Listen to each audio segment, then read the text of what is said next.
Watch out for these proudly South African handcrafted timepieces on the streets of Johannesburg. And Sahel leaders are launching a significant climate investment plan. We'll take a look at that and plenty more when we come back. Images may appear to be identical, but looks can be deceiving. The difference is not always obvious. It has to be discovered. There are always different sides to a story. We put the focus on the details. To see more, to understand better. CGTN. See the difference.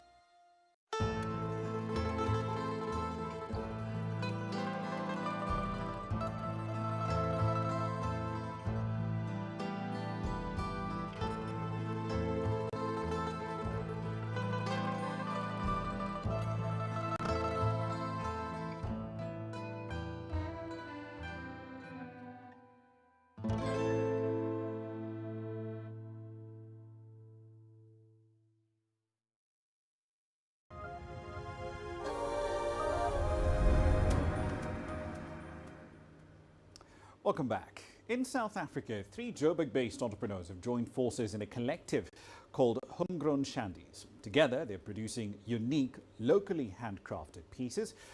Here's CGTN's Julie Shai with more on grassroots tonight. The Homegrown Shandis collective in Newtown Junction, Johannesburg, is unassuming to the outside world, but in this small stall, proudly South African handcrafted products are sold. My name is Sianda. I'm the co-founder of Pex Lifestyle. I'm 25-year-old South African entrepreneur. So basically what we do clothing from an iconic rag that celebrates our people. We are celebrating the women who gave birth to us. So the material that you see currently that I'm wearing, the material that symbolizes respect to the people that gave birth to us. I make timepieces, watches, which are handmade. Taken from the culture of South Africa. You can put your own pictures onto it. You can write your own messages. So we just do some unique and engraved watches. I believe that this is the first South African watch which Africans really relate with. We are pushing African stuff here. We are making handmade stuff which date back from our own histories. I'm with the Mama Kia shoe brand. Basically, we craft these shoes, hand-woven shoes. Just like our catchphrase, it's hand-woven with love and passion. Basically, our products were complementing each other because now Lufuno is creating timepieces that represent our African culture to be. They are authentic, same as a Pex Lifestyle. And after all, the colors also complement each other. That's why our customers, when they come in, they can't even tell that it's different brands. We become one. So that's how we came to work together and say, let's make something that will complement one another, but at the same time, pushing each other to grow in this market. By cutting costs, business is slowly growing and they're planning to take their collective for a walk beyond Johannesburg. We want to be more accessible because currently the challenges that we face is more access to market.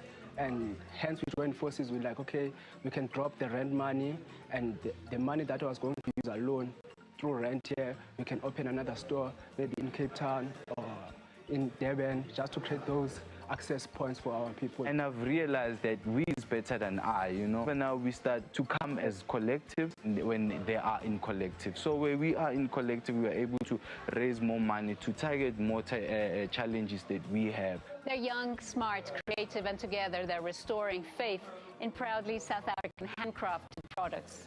Julie Shah, CGTN, Johannesburg, South Africa.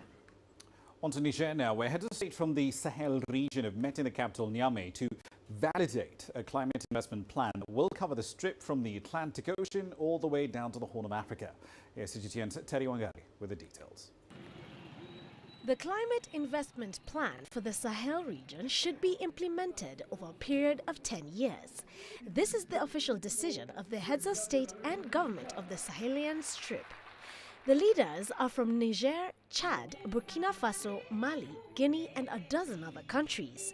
This program, which focuses on 6 major projects, should help tackle drought, desertification, water scarcity, and poverty. désireux de conjuguer leurs efforts en vue de lutter efficacement.